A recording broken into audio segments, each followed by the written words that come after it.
All right, well, great. Thanks, everyone, and thanks, Stephanie, for the invitation. It's an honor to come here and talk to so many camera trappers or interested camera trappers from all around the world. I've got 10 minutes to do a whole overview of everything, which is ambitious. So what I'm going to do is start by talking about sort of some metrics and some discussion about study design for camera traps, because these are some things that came up in the discussion beforehand. People had some questions about some of these kinds of things, so I want to introduce some of that. And then I'll talk about ideas for scaling up camera trapping. And so, in terms of metrics, there's three main things that we're sort of looking at. Well, we can get species diversity, obviously, but for a given species, we're usually thinking about occupancy, density, and abundance. And so I thought it was worth just doing a quick overview of what these are in terms of when we're talking about camera trapping, what they're good for, and how they're different from each other, right? So occupancy is basically just the percentage of sites that are occupied, in its most basic sense. And I think some people sort of miss that when they get into all the more complicated modeling that you can do with that. But if you run, cameras at 9 sites and you get animals at 6 of those, the naive occupancy is 66%. And so that's the sort of the core of it, right? It's just the percentage of sites where the species is detected. Now, with camera traps, it's really use, not occupancy in the traditional sense, because there's this assumption of closure that's violated. So traditionally, occupancy, if you think about like a frog pond, you go there, you presume that the frogs aren't leaving that pond or colonizing the pond.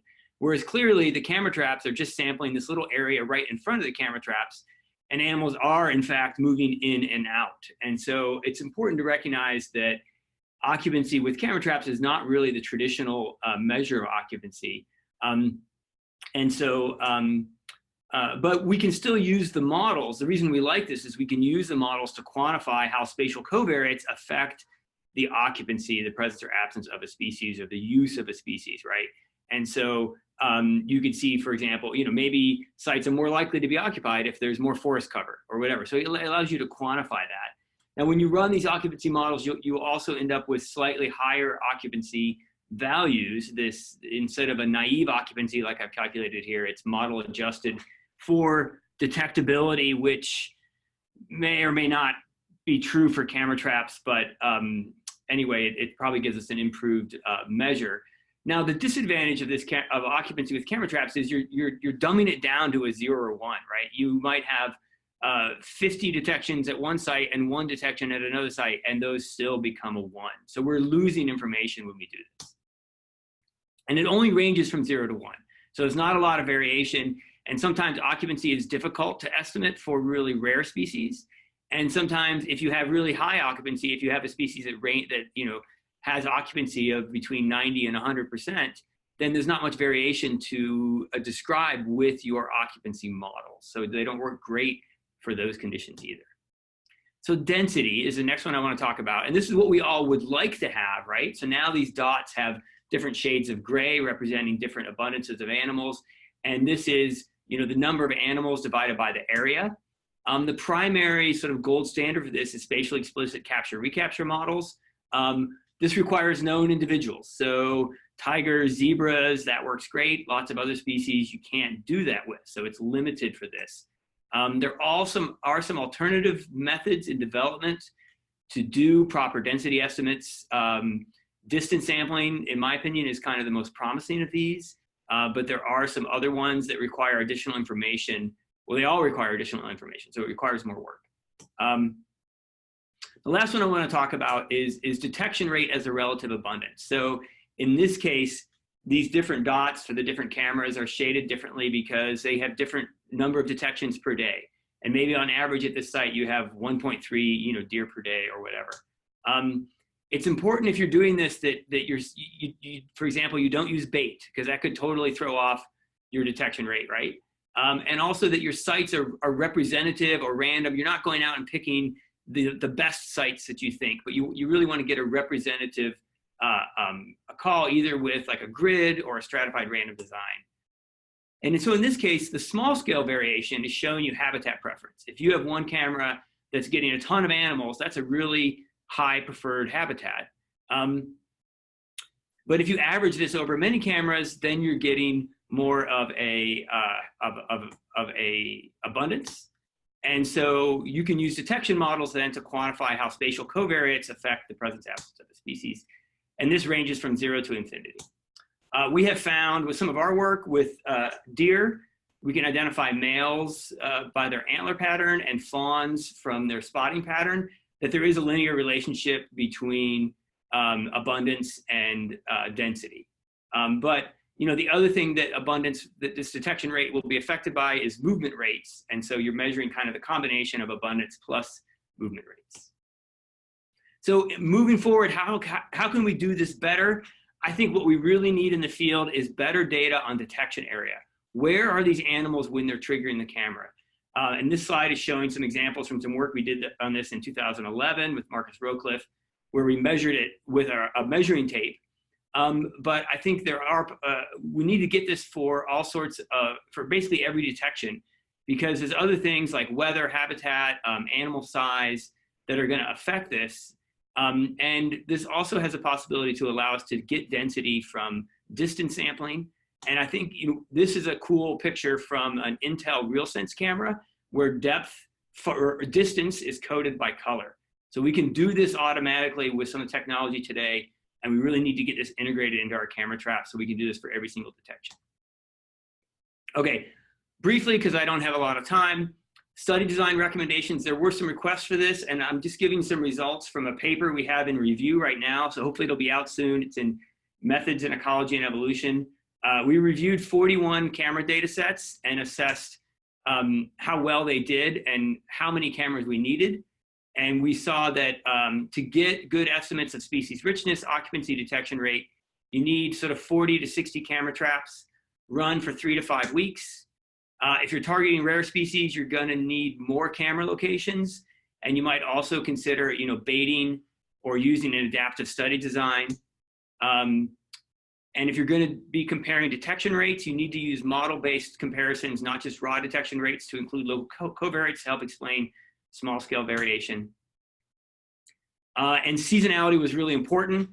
So if you're going to be comparing across areas or across years, you've got to account for seasonality, even if you're in a tropical site, because wet, dry can also have a big effect. Okay. Now, with the last couple of minutes, I want to talk about scaling up camera trapping, because I think this is the other thing that we should be looking to do in our work. Basically, we need more dots on the map, right? This is a dots on the map from where we've run camera traps in North Carolina. We're seeing this, the number of camera trap papers is increasing. People are running larger and larger camera grids. Here's our North Carolina survey showing the number of deployments per county. And we worked with citizen scientists to do this. So they could check out cameras from the local libraries. And we had 4,000 locations sampled in 3 years across all 100 counties. Let's get this. This has gotten us 1.8 million pictures, 106 animal detections of 39 species. So we have 497 bobcat detections now from North Carolina. We used eMammal to get all this data together and to quality control it all. So it's all been reviewed. And in perspective, if you look at eMammal, at iNaturalist or in the museum collections, you can see that we have way more detections. So we were able to really scale up with our in-state project, and working with Bill McShay at eMammal, he said, well, can we do this across the whole country? And rather than working with citizen scientists, which is a lot of work, but is rewarding, we decided to try to do this with actual scientists who already own their own cameras. And so we called out to mammalogists and we said, let's try to do this in September and October. We're calling it Snapshot USA. And we're gonna try to sample every habitat type across the country and in all 50 states. And we've had an incredible response. We now have 127 people, participants, groups from all 50 states. We're using eMammal to manage all these pictures. So they're uploading them. We're double checking the pictures. And basically, this is just scientists saying, hey, let's scale up to collaborate and share data.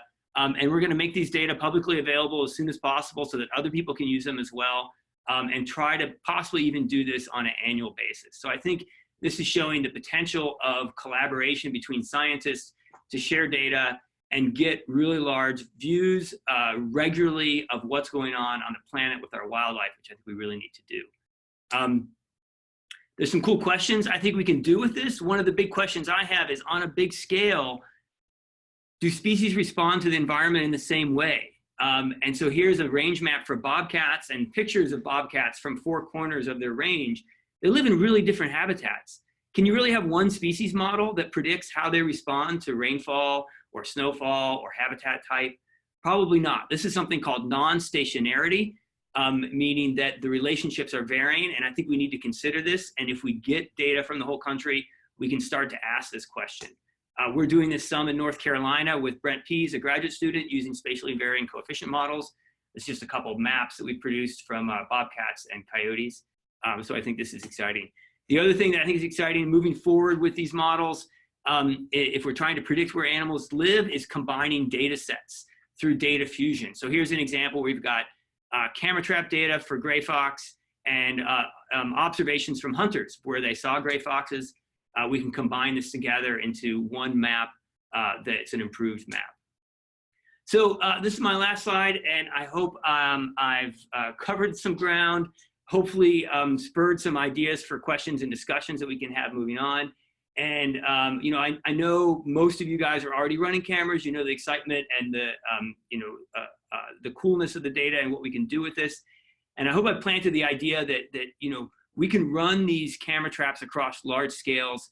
And I see this as sort of a remote sensing for mammals, right? We can't run a satellite and see the mammals that are running underneath the forest in most of the planet.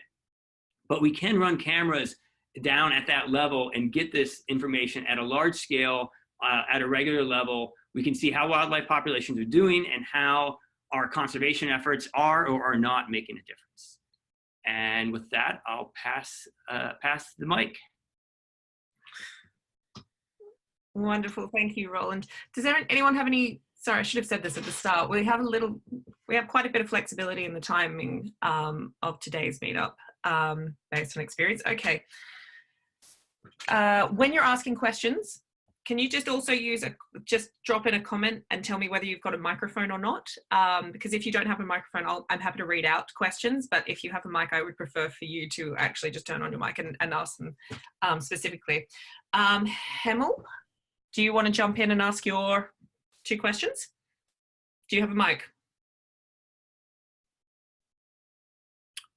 No, okay, I'll ask them.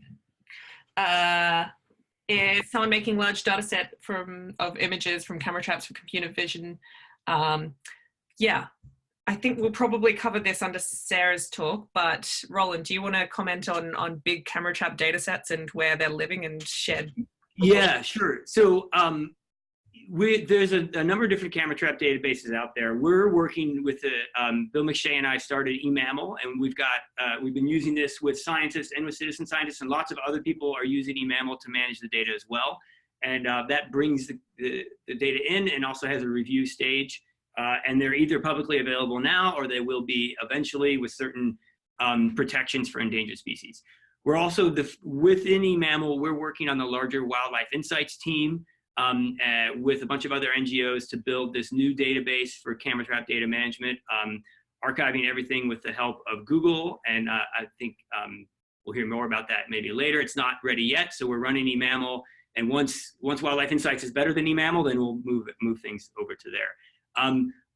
There's also a number of other camera trap data archives out there for training AI, but this may be not what I need to talk about now. I think our longer discussion is going to touch a lot on that. And the second question was, is cost a factor in large-scale implementation? Well, surely it is. No, not at all. It's no problem.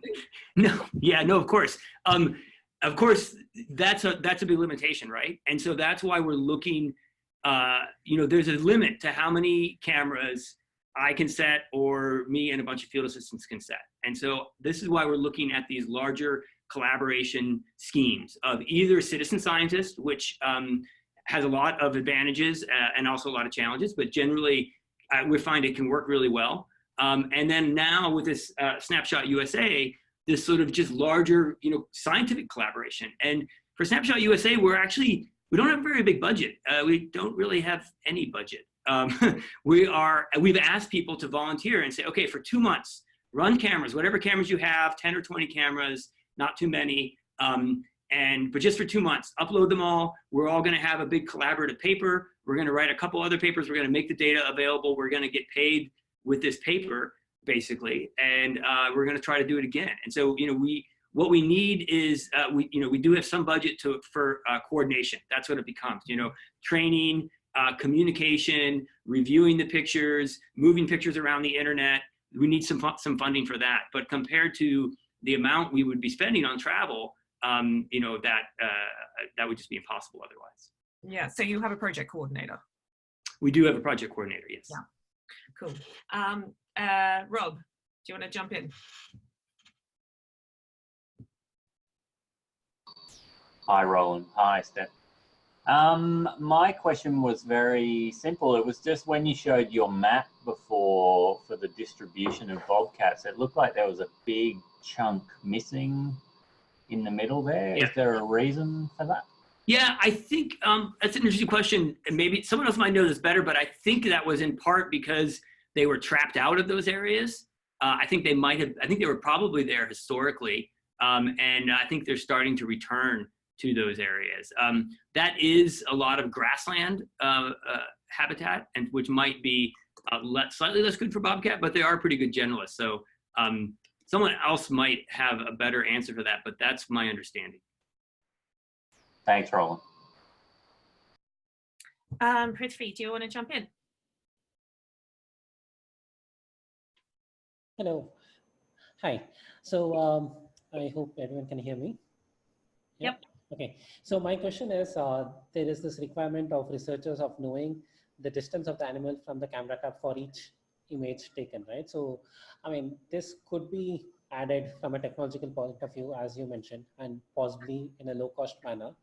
But most of the camera traps being available now commercially are made for hunters, as many research papers shows.